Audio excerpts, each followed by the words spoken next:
Welcome to Vikram maths channel. मागच्या व्हिडिओमध्ये आपण टँजंट आणि नॉर्मलची न्यूमेरिकल्स बघितली होती. आज त्या पुढचा पॉईंट आहे व्हेलॉसिटी आणि ॲक्सेलरेशन. हे फिजिक्समध्ये तुम्हाला झालेलं आहे. S is called as displacement, V velocity and A is in acceleration. याचं युनिट असतं व्हेलॉसिटीचं युनिट पर सेकंद आणि ॲक्सेलरेशन असतं युनिट स्क्वेअर, युनिट पर सेकंद स्क्वेअर. म्हणजे मीटर पर सेकंद स्क्वेअर असेल किंवा सेंटीमीटर पर किंवा फीट पर सेकंद असेल. युनिट आपण व्हेलॉसिटी आणि ॲक्सेलरेशन या पद्धतीने लिहितो. तर हे विथ रिस्पेक्ट टू टी काढावं लागतं. यस दिलेलं असतंय डिस्प्लेसमेंट, तर rate of change of displacement म्हणजेच velocity D S by D T म्हणजे व्ही येणार. आणि सेकंड ड्युटी काढली पुढे त्याची आपण D square S upon D T square, तर ते व्हीच होणार, ॲक्सेलरेशन होईल. तर याच्यावरची गणित आपण बघूया. पेज नंबर 71 वर एक्झरसाइज एक्झाम्पल 1 आहे. या दोनच फक्त न्यूमेरिकल्स आहेत, ते पण सोडवून दिलेले आहेत. S is equal to 4t square plus 3t.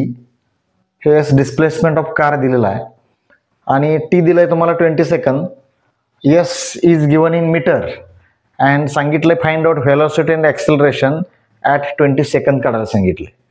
तर काय करायला पाहिजे, यात differentiate with respect to T not X. आपल्याला डीवाय बाय डी एक्सची कायम सवय असते. इथं with respect to T time model त्यात पद्धतीनं ॲक्सेलरेशन वाढणार, व्हेलॉसिटी वाढणार. त्यामुळे हे D S by D T होईल 4 कॉन्स्टंट टी स्क्वेअर झालं 2t प्लस 3tचं येणार डेरिव्हेटिव्ह 1. टीची विथ रिस्पेक्ट टू टी चालली आहे, d by D t with respect t हे 1 येणार. त्यामुळे हे D S by D t means velocity. हे तुमचं आलं 8t प्लस 3, ही झाली व्हेलॉसिटी. परत differentiate again with respect to t. परत एकदा डेरिव्हेटिव्ह काढायची, second derivative the d V by D t 8t ची विथ रिस्पेक्ट टी 1 येणार, कॉन्स्टंट 3 आला 0, हे झालं 8. D V by D T is called acceleration. मग त्यामुळे व्हेलॉसिटी किती होईल, व्हेलॉसिटी आपण टाइम ठेवायचा आहे पुट 20 सेकंद. तर put T is equal 20 second.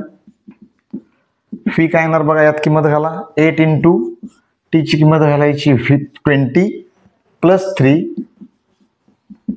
म्हणजे 160 plus 3 it is 163 metre per सेकंद. ही झाली व्हेलॉसिटी. आणि ॲक्सेलरेशन काय आलेलं आहे 8 मीटर पर सेकंद स्क्वेअर. त्यामुळे तुम्हाला असं उत्तर लिहावं लागेल ह्याचा answer, the velocity of car 163 metre per second and acceleration is equal to 8 metre per second square. तर हा 2 मार्काचा न्यूमेरिकल आहे. साधारणपणे इथंपर्यंत 1 मार्क पडेल तुम्हाला मिळेल आणि दुसरा मार्क इथं मिळेल ॲक्सेलरेशन काढण्यासाठी. जर याची किंमत मायनसमध्ये आली तर इट इज कॉल्ड रिटार्डेशन. ॲक्सेलरेशनचे उलट रिटार्डेशन असते. त्याच सेम पेजवर 71 वर एक्झाम्पल नंबर 2 तुम्हाला दिलंय. हे डिस्प्लेसमेंट पार्टिकल दिले तुम्हाला. S is equal to 2t cube minus 5t square plus 4t minus 3. Acceleration is given 14 feet per second square. At that time t find out करायचा आहे आणि एकदा टीची किंमत काढल्यानंतर त्याच टायमिंगला व्हेलॉसिटी अँड डिस्प्लेसमेंट विचारलंय. तर हा पण त्याच पद्धतीने करता येईल. Differentiate with respect to T D S by D T 2 into T क्यूबचं झालं 3t स्क्वेअर मायनस 5 हा झाला टी स्क्वेअरचा 2t प्लस 4tचे येणार 1 आणि 3चे येणार 0. आता d S by D t म्हणजेच काय फी. हा झाला तुमचा 6t square 5 into 2 10t plus 4. परत तुम्ही करायचं differentiate again with respect to T. दुसऱ्यांदा जर काढली तर व्हीचं झालं D V by D T 6 into T स्क्वेअरच होणार 2t मायनस टीच होणार परत 1 आणि 4 कॉन्स्टंट आला 0. तर हे तुम्हाला डीव्ही बाय डी टी म्हणजेच ॲक्सेलरेशन दिलेलं आहे. याचीच किंमत तुम्हाला दिली आहे 14 फीट पर सेकंद स्क्वेअर. तर हे 6 इंटू 12t मायनस 10, याचीच किंमत घाला 12t मायनस 10. आता ह्या बाजूला जर 10 इकडे आणला आपण 14 मायनस 10 इकडे आणला तर plus 10 is equal to 12t. त्यामुळे हे झालं 24 आणि 24 असल्यामुळं याचं उत्तर 12t ची किंमत तुमचं येणार 24. म्हणजे जर त्याला 12 डिवाइड केला तर हे तुमचं 2 सेकंद झालं. हे झालं पहिलं उत्तर. म्हणजे ॲक्सेलरेशन 14 फीट पर सेकंद स्क्वेअर केव्हा आलं त्यावेळी टायमिंग आहे 2 सेकंद.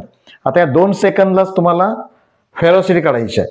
तर v इज इक्वल टू हा फॉर्म्युला वापरा 6t square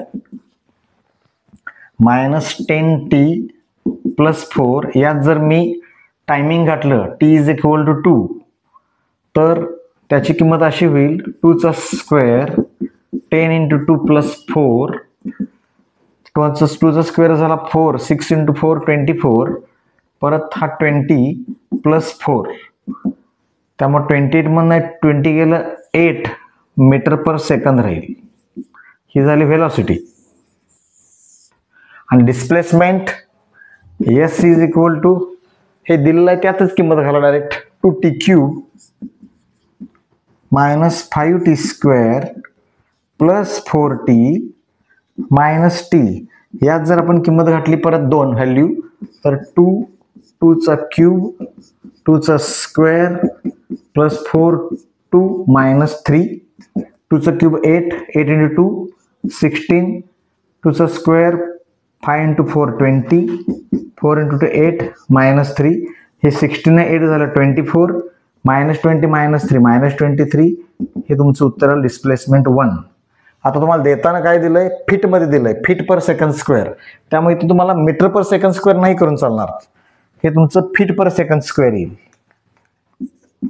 feet per second येईल व्हेलॉसिटी आणि हे तुमचं 1 फीट येईल. हे झालं डिस्प्लेसमेंट. Displacement is 1 feet. त्यामुळे हे साधारणपणे 2 ते 3 मार्काचं क्वेश्चन आहे. 3 मार्क पण याला मिळू शकतात.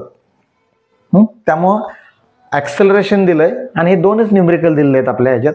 एक्झरसाइज मध्ये सोडवायला दिलेले नाही आहेत. त्यामुळे ह्याच प्रॅक्टिस करा.